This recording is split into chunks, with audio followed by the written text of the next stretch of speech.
All right, good evening, everybody. Welcome to LongShots TV, our Friday primary edition, alongside Donnie Rightside. We're going to talk some football today, and actually, we got a special deal for you tonight. We're going to talk college football and NFL, and just get it all done in one shot. So, how you doing tonight, Donnie? Doing good. Hey, man, another day, another dollar. Looks like there's some good college football games on tonight that we're keeping an eye on, some Major League Baseball, but it's Saturday and Sunday tomorrow. It's the weekend. Let's get after it in some football action. All right, sounds good. First thing I want to try to do here tonight is just kind of run down your thoughts and my thoughts on where the top 10 teams are in your mind. So I'm just going to go ahead and give you mine. Right now, I have Michigan ranked at number one, Ohio State number two, Alabama number three, Louisville fourth, Clemson at number five, Washington at number six, Texas A&M at number seven, Miami, Florida, number 8, Ole Miss, number 9, and Wisconsin at number 10. Donnie, what do you have? Little bit different there on the shakeup. I have Boise actually in the top 10. I Okay. just think they're going to end up running the table. My top 10 is almost, I want to say more than looking at a snapshot now, what I think is going to happen down the line, because I think Boise State can play with just about everybody there, depending on a neutral site field if they do end up in a bowl game. As you know, Tony, they're pretty big-time bowl slayers against those big Power 5 teams. Number one, I have Alabama. Number two, Ohio.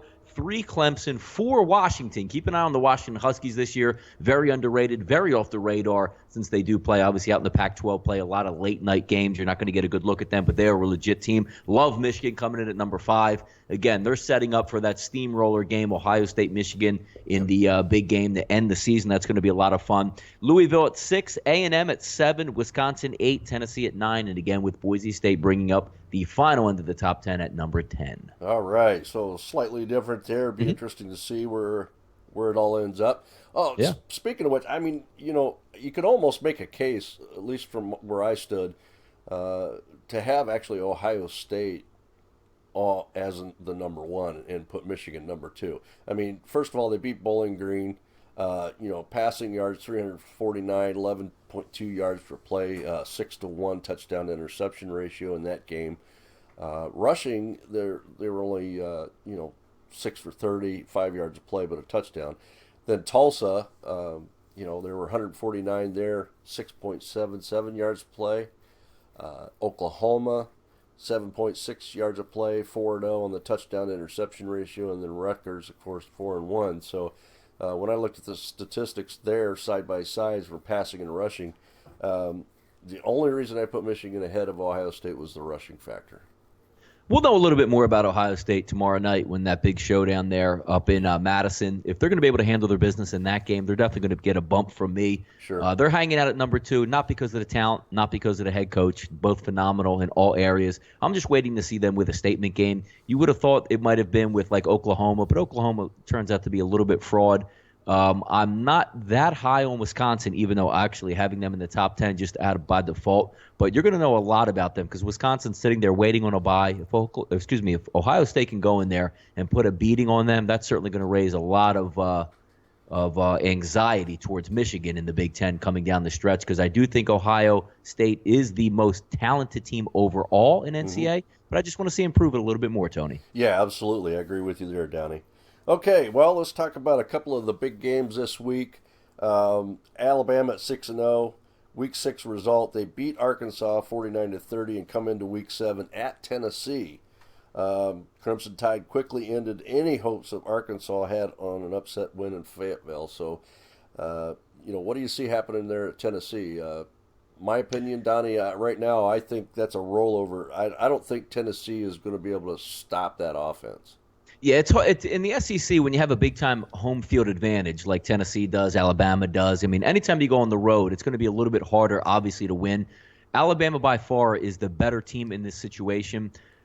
Tennessee, I believe, living off of like that, I don't want to say Hail Mary from the last Georgia game, but just a lot of luck on their side. They should have got beaten even worse last week with Texas A&M, except for that fluke play at the end of the game where they had the fumble out of bounds, which allowed Tennessee to come back and score. If they don't do that, that's a 14-point game. If they don't score, the game looks a lot worse. Right. Until I see Alabama get strung out and beaten because they were on life support at Ole Miss and came back to win that game comfortably. I'm not so sure Tennessee can hang around. I know Jalen Hurd is back at running back, but Alvin Kamara was fantastic last week, scoring 3 times down versus Texas A&M. So I don't think that's going to be a big a boost as most people think it is. Jalen Hurd hasn't produced that much offense this year. Obviously, the quarterback situation, they have a very athletic one. They have good wideouts. But, again, when you come at Alabama, you have to bring your game all 4 quarters. Tennessee, to me, Tony's only played a half of football in each one of these games, has survived, actually, outside of last week getting beat in double overtime. And if they don't play 2 full halves here, Tony, it's going to be a cover for Alabama. Right. There's always that potential. I think this is one of those spots Alabama's definitely going to have to be careful going into Tennessee, because if they do play 4 quarters, there's a good chance Tennessee could get really close or maybe even win it. So, it's going to be a good one. No doubt about it. I'm going to enjoy that game. Yeah, great game on my radar. Clemson, let's talk about Ohio State, 5-0. They beat Indiana 38-17.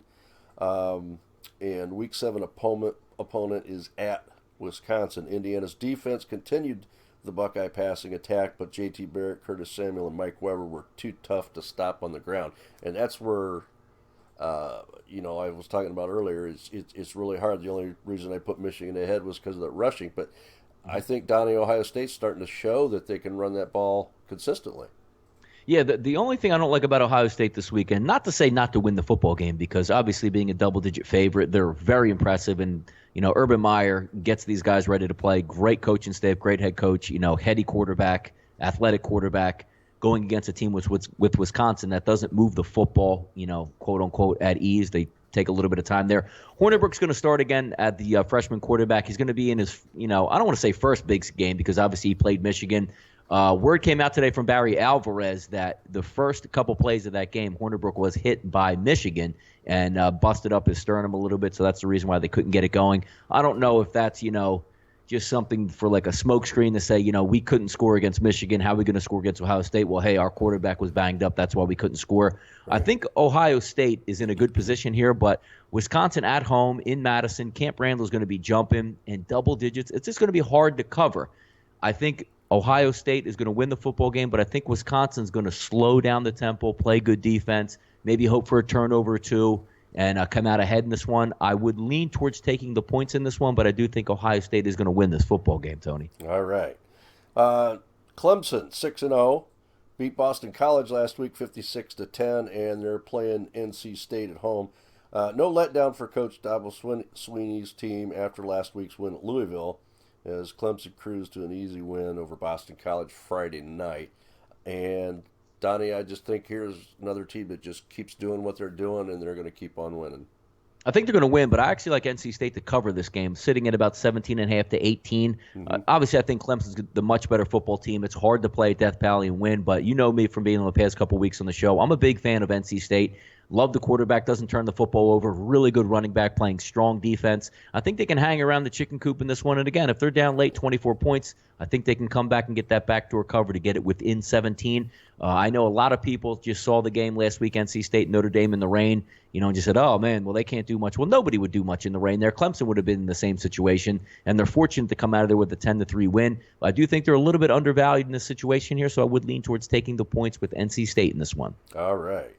Okay, number 4 here. Michigan is 6-0, beat Rutgers 78-0, and they're on a bye week though. Michigan's statistical domination against Rutgers is one of the most staggering box scores to date. I mean, They just put on a display there. Though that week off sometimes, Donnie, I think affects teams a little bit. And I didn't look and see who they play next week, I believe. Shoot, I don't remember. But is that a position for them to? How do they come back and respond? I mean, do they keep on going, Donnie, where they left off, or does something change a little bit? I think they'll continue. I think Jim Harbaugh, having that background, being in professional football, getting used to the bye week, getting his team ready to go and play. They've shown no chinks in the armor from the first, couple weeks of the season. I think it's only going to get better for them as they warm up to the coach, and they get a little bit more affluent with what he wants to do. Because, again, he hasn't been there 5 to 10 years like, Urban Meyer's been at Ohio State. Right. So it is going to take a little bit of time. But I think they're hitting their stride. I think it actually came at a good time. Got a couple big wins there. They can catch their breath. Took a just beat down Rutgers, didn't lose anybody in that game to injury. So I think it's going to help them, and I think they're going to be able to come back pretty strong after that bye week. All right. Okay, let's talk about Louisville, 4-1. They're on a bye week as well. They're Now Louisville's playing tonight. oh, I'm sorry, that's right. They're playing tonight. They're coming off of a bye week, is what I meant to say, and they're playing Duke. Yes. That game starts at 10, I believe. Oh no, they're No, playing it's on right right now. now. Yeah, it's third quarter. 17-7, and the line was what, 35 on that? 35. Yes, sleepwalking through this one. Oh Louisville boy. is. So this might be one of those situations that says, we're going to win the game. Let's not hurt ourselves, you think?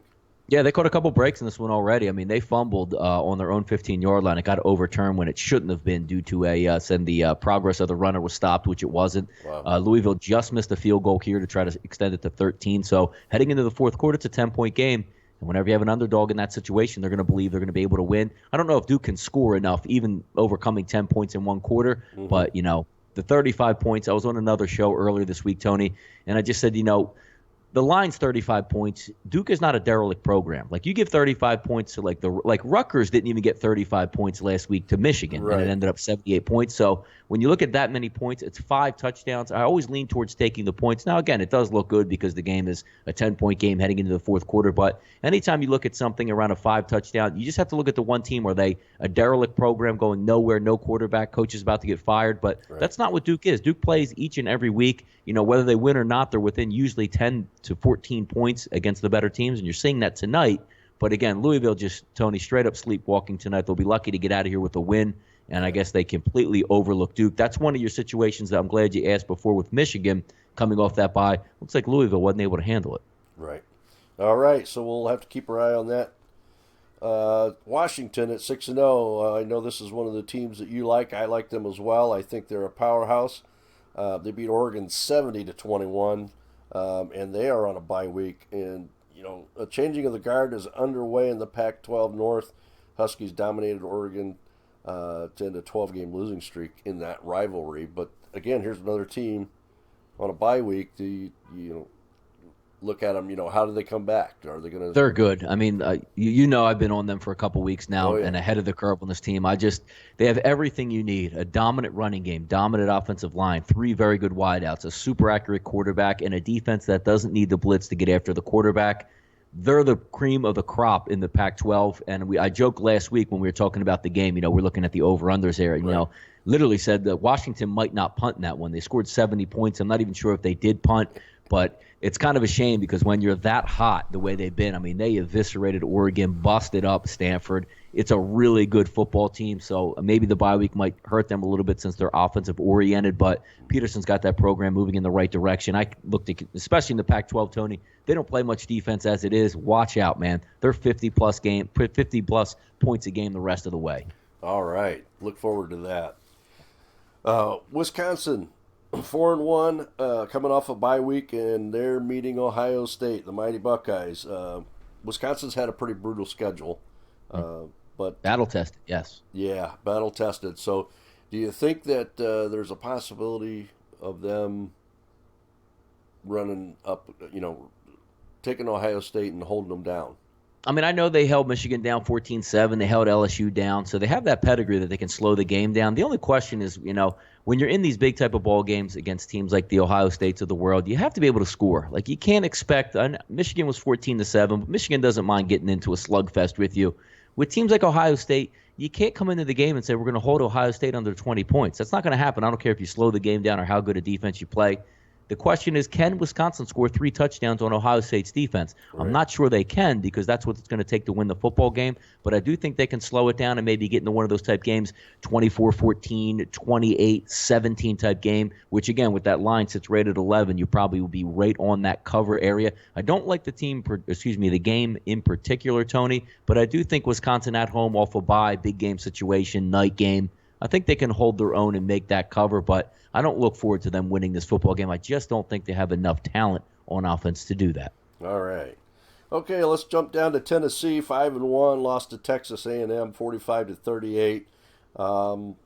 Now they come in and play Alabama. This is one we talked about just a little bit in the beginning.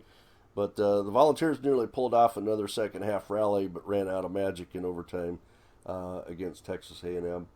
How do you think they fare in the beginning of this game? Is this a situation, Donnie, where Alabama comes out and just puts the pedal to the metal, or are we going to find a little seesaw back and forth on this game? Down through the first. It seems to me, Tony, like Tennessee's MO is, forget what time the game starts. We'll bring the buses in at halftime because they're down in a lot of games early. Double digits, 20 points or so to A&M, 20 points or so to Florida. Came back in both of those games to win and actually lose in the latter game. But you can't do that against Alabama. If you get off the bus and you say, we're going to just throw our helmet out there in the first quarter, you're down 14-0 to Alabama.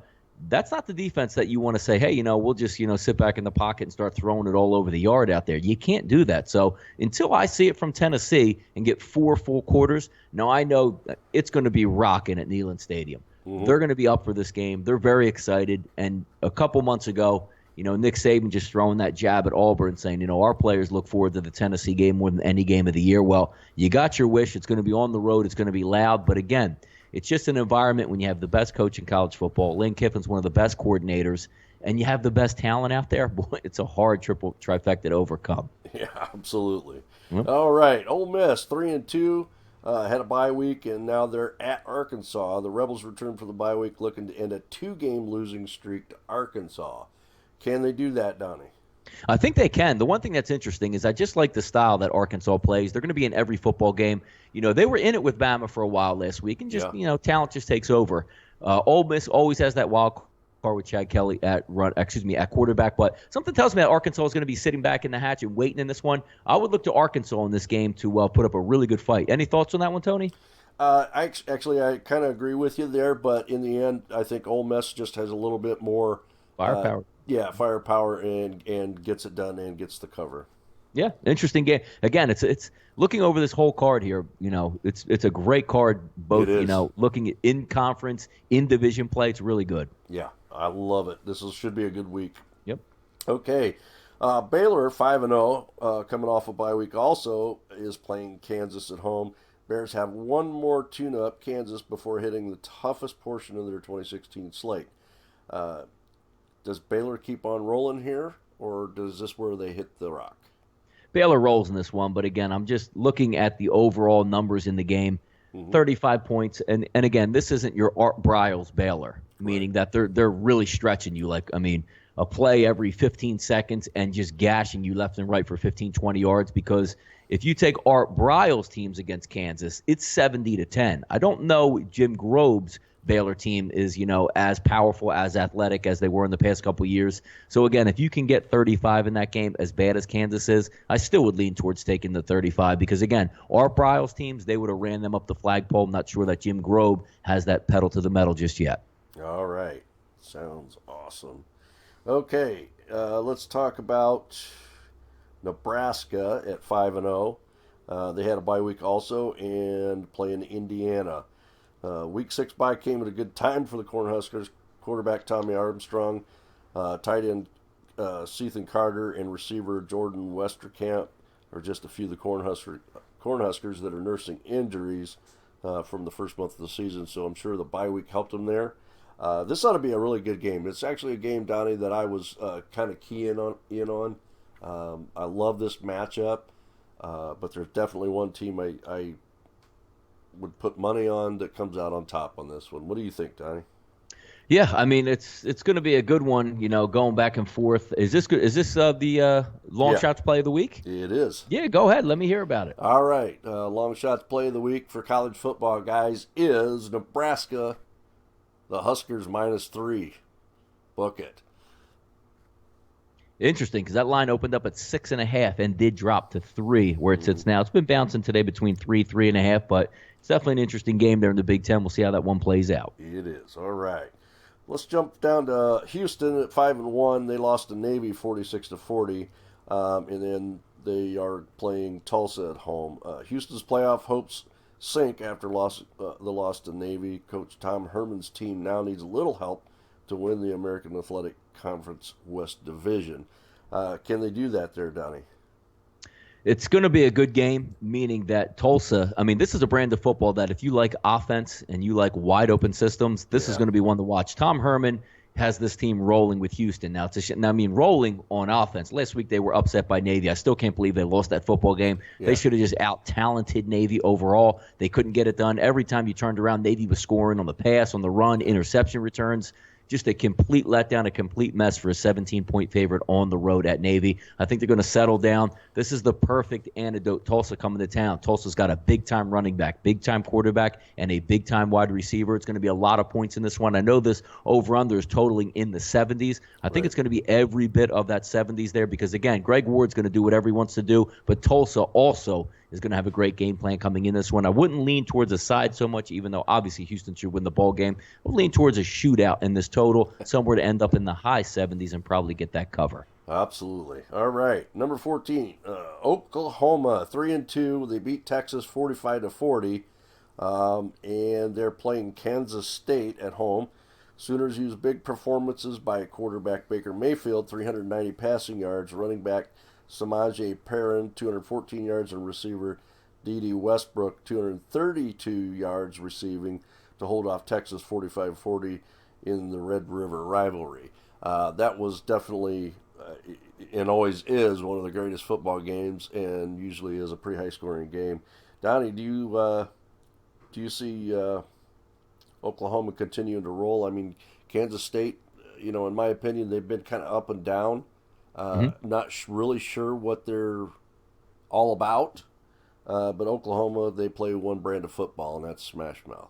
Yeah, Oklahoma's got to show me that they can cover a 14-point spread against a well-coached team. Yeah. You know they can put up the points. Baker Mayfield just running up and down the field. Bob Stoops has the offense, a well-oiled machine. But Kansas State and the fighting, Wildcats under old man Bill Snyder, they're going to have something up their sleeve in this one. So if it's me, I'm looking towards it's bouncing between 14 and 13. If you can get 14, you know where to go with the underdog in this situation. I don't think Oklahoma's going to have much of a problem scoring, but then again, I don't think Oklahoma can stop too many football teams, downright cold. Is this game going to be a 45-10 type ball game? No, it's not. I look for Kansas State to be in this one right to the end. I think Oklahoma's going to win the game, but I would lean towards Kansas State to getting the cover here. All right. Okay, guys, you heard it there. Okay, we're going to jump over to NFL now. If you guys out there have any questions, please send them in. I know there's been a little conversation going on back and forth, and appreciate the sentiments, guys, thanking us, for the show. And if you have questions, please shoot them out there. We'll try our best to answer them. Okay, jumping over to the NFL, guys. We've got a pretty good set of games going on here as well this weekend. Sunday, first game, 1 o'clock, is Cincinnati, New England. New England's favored by 8. Wow, this is all over the board, Donnie. Anywhere, it opened at 7 on mine, what I'm looking at, and is anywhere from 8 to 10. Yeah, I'm pretty disappointed in Cincinnati, especially the way they played last week versus Dallas. I didn't have that game, but I was leaning towards taking Cincinnati. They didn't even show up. I mean, and it's definitely a red flag. I know they're missing Tyler Eifert. They're banged up in a couple positions, but that was more of a no-show last week where, they tried to make it close at the end of the game, which they weren't able to do, still ending up losing by 2 touchdowns. The one game I was worried about last week was which Tom Brady would show up, and it looks like the 30-year-old all-pro Tom Brady showed up. So they're coming home. The crowd's going to be rabid. The Boston Red Sox are out of the equation now, so it's all New England Patriots all the time up there. They're going to be excited. It's going to be one big party up there. And I'm not stepping in front of New England. I know in the NFL I love to be a contrarian bettor, and I know they're getting over a touchdown, but I'm not stepping in front of New England at this point. If it was up to me and I was betting this game, which I won't be on this game, I'll be taking New England until somebody proves me wrong with Brady. Yep, absolutely. I actually kind of leaned a little bit towards Cincinnati here. I think Cincinnati can hang around and keep that number close. But, again, if we see the same Tom Brady out there, then they can easily cover that number. Yeah, I've been waiting for Cincinnati to wake up all year long. I mean, they're 2-3, which they should be a front runner in the AFC. They should be no worse at this point after playing 5 games, 4-1, or at least 3-2. I don't know what the deal is there with Marvin Lewis. Maybe it's time to move on, but until they show me something, I can't back them yet. Yeah, true. I really thought that they'd be one of the top dogs right now. Okay, let's jump down to Pittsburgh at Miami. Miami is +8, +7.5, depending on where you're looking. At home against Pittsburgh, that is one of those touchy numbers in my mind. When Pittsburgh goes down to Miami, generally this is one of those spots that they get beat. What do you think, Tony?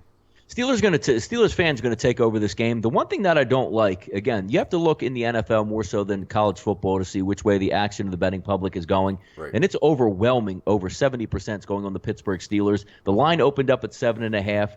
It's almost 7 across the board. Some 7.5s are pop up, so that'll give you a red flag right away. And this isn't the Steelers defense that's going to go down there and just be able to shut teams down. I know the Dolphins have been bad. I know Adam Gase has been a disappointment. Tannehill is struggling.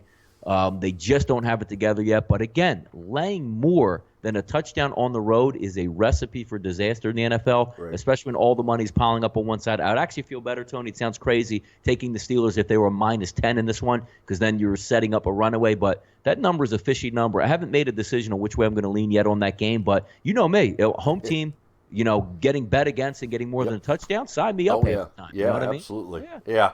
I think that's money because the books that I'm looking at right now, as far as the spread goes, I'm showing 59% on Pittsburgh, 41% on Miami.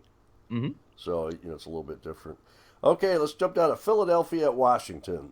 Washington +3 at home against the Philadelphia Eagles, Donnie's favorite team that had a little bit of a letdown last week in Detroit. Let me down to my wallet as well, Tony. That was my only loss on the day in the NFL. My man. Eagles.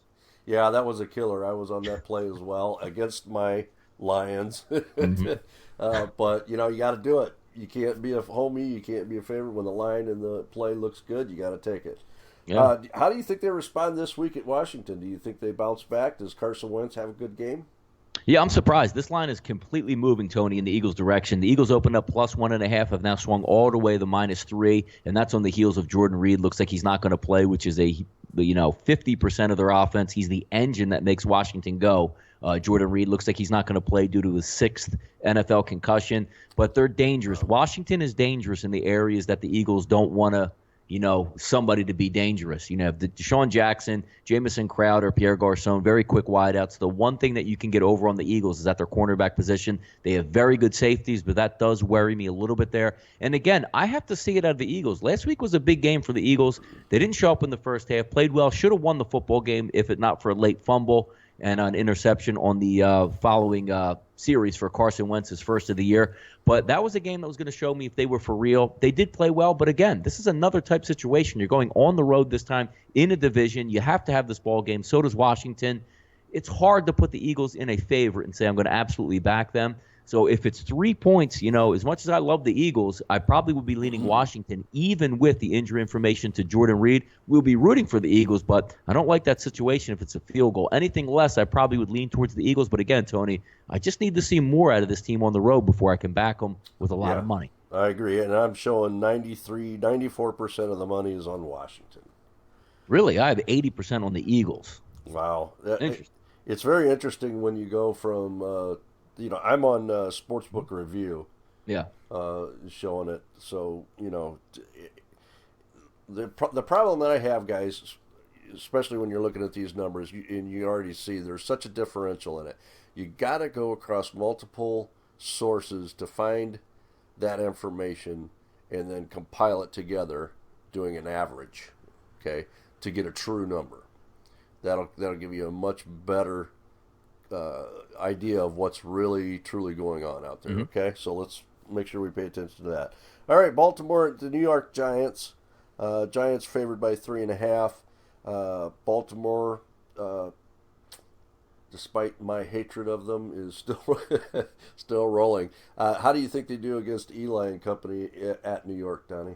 Baltimore in a trailing mode, meaning getting points. It doesn't matter if it's home or away. I'm always a big fan of them because my theory on Baltimore, and again, I was on Washington last week, +4. They actually won outright at Baltimore. Baltimore doesn't cover point spreads when they're favorites. They might win the game. They might play it close. They never cover. You can give them a 1.5-point line. They won't cover it. They'll win by 1 point. It's just the way Baltimore does it. Interesting that they're now getting 3 to 3.5 in this game. I do lean towards the New York Giants in this situation. I think they're a better overall football team. But again, them getting 3.5 is kind of intriguing because, again, Baltimore as a favorite doesn't work for me. Baltimore as a dog does. So I'm going to be tapping into this game to see if I can find a side on this one. But very interesting the way it's setting up there. Oh, absolutely, absolutely. All right, let's jump down here to the LA Rams at Detroit. This is a game I was looking at. Detroit at home favored by 3. Looks to me like about 90% on Detroit. That's a very interesting line. The big news was Detroit acquired Justin Forsett. Now, if we see the old Justin Forsett in there, that's going to give Detroit a big boost, in my opinion, Donnie. And then they start to roll a little bit here, which is going to help Matthew Stafford in the passing game by far. Do you think the addition of Forsett's going to help Detroit? No, because that Theo Riddick injury is huge. I mean, he's what makes that offense go. Obviously, with Eric Ebron, it looks like they're both going to miss this ball game. Justin Forsett, I don't even know if he knows more than a quarter of the playbook at this point. And the fact that he just got cut by Baltimore when Baltimore has barely any playmakers does put up a red flag there. I don't like Detroit. Not to say I don't like, Detroit winning the game. I just don't like them sitting there as a favorite at -3. Right. Last week I was on the Buffalo Bills at the Los Angeles Rams, and they did win that game. I'm not a big fan of the Rams either. Don't like this game either way, but I don't like Detroit. I like last week with the Philadelphia Eagles. I like them a little bit better being a home dog, a little bit disrespected there, even though they do have some players that are out due to injury. Mm-hmm. So I would lean towards that way, but I just don't like them as a favorite. I would just lean towards the points in this situation. That's all. I agree. Okay, let's see. Kansas City at Oakland. This is a pick'em, Donnie, and this is a good opportunity for bettors, I think, if you're reading the lines right or reading the game right here. Kansas City at Oakland, in my opinion, I think a lot of people are going to be leaning toward the Raiders in this situation. But how do you think Kansas City fares out west? Man, Andy Reid off a bye, one of the best stat in all of football history. He dominates out of it. You have Jamal Charles coming back. Looks like he's healthy this week. Sharkandrick West looks like he's going to play also. And they just have, play good defense. Banged up a little bit, Oakland Raiders at running back, as you know. And Oakland doesn't blow anybody out. So, I mean, if you're going to look at this ball game, I'm actually surprised at this point that Kansas City has swung to a favorite, which leads you to believe, money is coming in on Kansas City. It looks like the right side. I haven't tapped into this game or really done much in the NFL opposed to just looking and just checking out a couple things. But I would be leaning towards Kansas City here, Tony. Yeah, I have 2 plays locked in already, and I'll just go ahead and say it. This is one of those games, so a little information there. Dallas at Green Bay. I find this again an interesting game. Been a lot of NFL memes floating around Facebook throughout the week here, where Dallas put the hurting on Aaron Rodgers. So we're going to see what happens. Do you think? I know the line's 4.5 right now, Donnie. Yeah, I see Dallas getting slaughtered here. It's kind of interesting when you point it out. Green Bay at home is one of the best bets in football. Last week I did give out on one of the radio shows Green Bay first half. They just seem to come and roll. I don't actually like Green Bay so much in this spot because what Dallas does is what Green Bay doesn't want to stop. And that's just going to be running the football, playing, trying to slow Aaron Rodgers down. I know injury to Randall Cobb last week. He's still questionable with that neck injury. He's probably going to play, but he's a little bit banged up. Eddie Lacy's on one leg. You're not going to get James Starks in this game. He's already out due to a death in the family. That line just tells me Dallas in this one. Same way that last week I thought they could have handled the Giants a little bit easier, but they allowed them back in the game. 2 interceptions by Aaron Rodgers. I won't bet against Green Bay at home, but that line is telling me right now that Dallas is for real and is probably going to play with them here. Yeah, I still had my doubts until last week, but I think that the addition of Ezekiel Elliott there and the way he's running the ball definitely helps their game. Mm-hmm. All right, let's see. 8:30 game, Indianapolis at Houston. I see no action on this game right at the moment. The line is -2.5. The Colts banged up a little bit, and Houston at home at 2.5. That seems to me like a good trap line, Donnie. That's an absolute trap line there, Tony. And it's a shame that that's the Sunday night ball game, which you probably could have picked any other game, but it would have been a better game to put on there. Houston hasn't shown up this season. Brock Osweiler's been a disaster down there. They have 2 dominant wide receivers. You would figure a quarterback with a big arm would just be able to feed those wide receivers, move the football. They have a very good running back with Lamar Miller. I don't know what their problem is, and Indianapolis is not a good football team at all. So you're saying they're going to go on the road, and even 5 dimes is showing an alternate line of only 2.5. Something's wrong here, and backing Houston in this situation with that line, something's got to give on this one. I don't like this game either way because I don't like either one of those football teams, but it looks too easy, Tony, just to sit there and take Houston in this one as under a field goal, but something's not right. I would just stay away from this game altogether. Okay, we got a comment in the chat board there. Ace Man Chris said that Cardinals are going to be winning this game 17-14.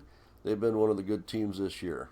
So thanks for the comment there, Ace Man, and you could be right on this one. We may have to tell you.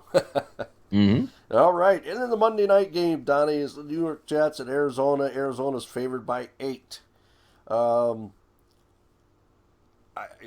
Again, another line I don't understand. I mean, I know there's not, I don't see any money coming in on this game. I'm sure it's going to change. The line's going to change, and I would think that it's going to drop to 7 or maybe even 6.5 here. Yeah, it seems to be mostly 7 across the board, a couple 7.5 out there in an outlet. The one thing that the New York Jets do very well is rush the pass, so they have a dominant front 7.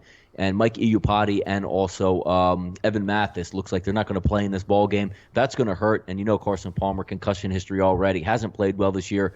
I don't know if that's the team that you want to shake it off against and play. So, I mean, I would lean towards the points on Monday night. All right. Okay, so, Donnie, just let the viewers know, how many games in college, how many games do you have locked in right now? I got 3 locked in right now. I'm looking at 2 to 3 other ones, depending on some late injury information and also some weather. So we got 3 solid ones already out there, and looking to add a couple more as the day goes on. All right, and I have 4 college games already locked and loaded, ready to go for our investors, and I do have 1 NFL play already locked in. Mm-hmm. I think it's a walk in the park. So you might want to take a look at that. You can get Donnie's picks at DonnieRightside.com, or you can get a hold of him at RightSideVP. You can get a hold of us here at LongShots TV on Twitter, or message us on the chat board, or jump on over to Facebook and search the group Trend Betters. It's one of the greatest sports group out there on Facebook. Little over 9,000 members. A lot of good stuff. No spam, no junk in the group. A lot of good conversation, a lot of fun. You'll enjoy it. Please jump over there and join Trend Betters on Facebook. Guys, it's been a good show. Love talking football. I could do this all night, but I'm sure that people want to sit and watch the games as well. So we're trying to get out of here. Donnie, any parting thoughts here? Parting thoughts. Early in the week, this line is no longer there. So I'm just going to put it on the record. North Carolina in college football, the Tar Heels at Miami. We grabbed 8.5 before the line moved on Wednesday. It's now down to 6.5. If you could take that anywhere around 7 points, I think UNC hangs around in that football game. Possibility to even win it outright, but I think that's going to be a strong play. I have that as a premium play that's already been sent to clients a couple days ago. So if you want to jump on and tail late, have at it. Once again, UNC Tar Heels plus 7 or more should be a good one for you there. We have it at 8.5 on the monitor, and we'll see how that one works out for us. All right. Donnie's on fire this year in football, as always. CJ the Razor, you can find him on trendbetting.com. He is, I believe, 5-0 in the young NHL season, so you're going to want to watch. Jump over there and take a look at that.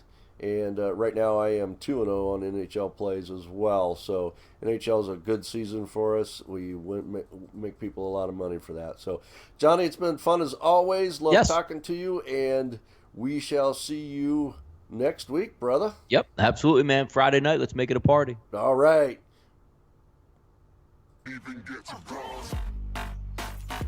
Yeah.